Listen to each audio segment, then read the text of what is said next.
চাল কুমড়ো পাতা বড়া করার জন্য আমি এখানে নারকেল সর্ষে পোস্তটা একটু হালকা ভেজে নিয়েছিলাম। এরপরে আমি পাতার মধ্যে দিয়ে পাতাগুলো এইভাবে মুড়ে আমি বেসনের দিয়ে ভাজব।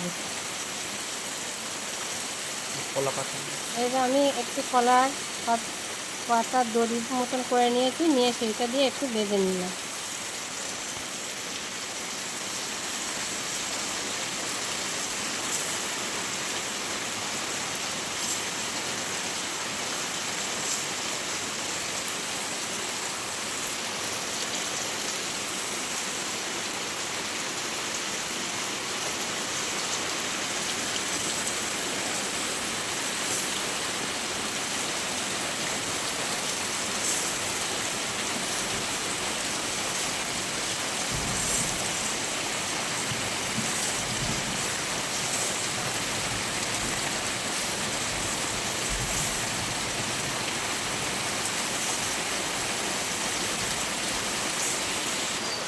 এবার এইভাবে আমার সব পাতাগুলোকে বাঁধা হয়ে গেছে।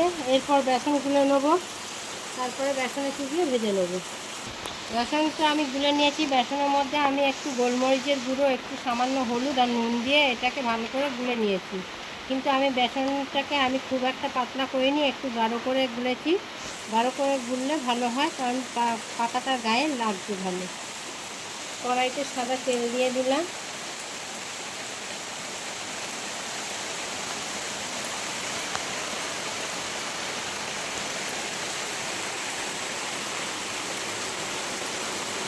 এটা কিतना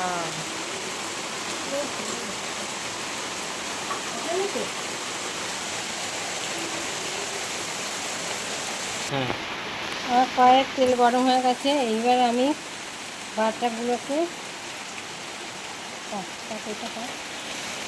কড়াইয়ের তেল গরম হয়ে গেছে। এইবার আমি যেগুলো বড়াগুলো করে রেখেছিলাম পাতা, সেগুলোকে আমি বেসনে চুবিয়ে তেলের মধ্যে দিয়ে ভেজে নেব।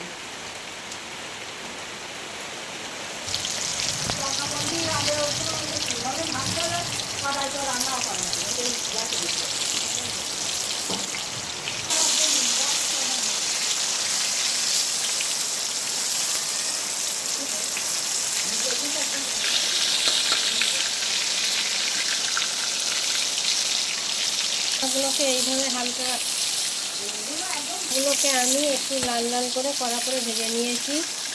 আমার বড়াগুলো ভাজা হয়ে গেছে।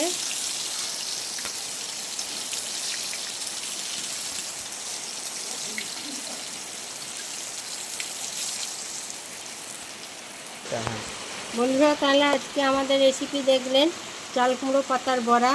আপনারা একবার হলেও করে খেয়ে দেখতে পারেন। আশা করি ভালো লাগবে। ভালো লাগলে লাইক করুন, কমেন্ট করুন এবং আরও নিত্য নতুন রান্নার রেসিপি পেতে বেল আইকনটি প্রেস করুন। ধন্যবাদ।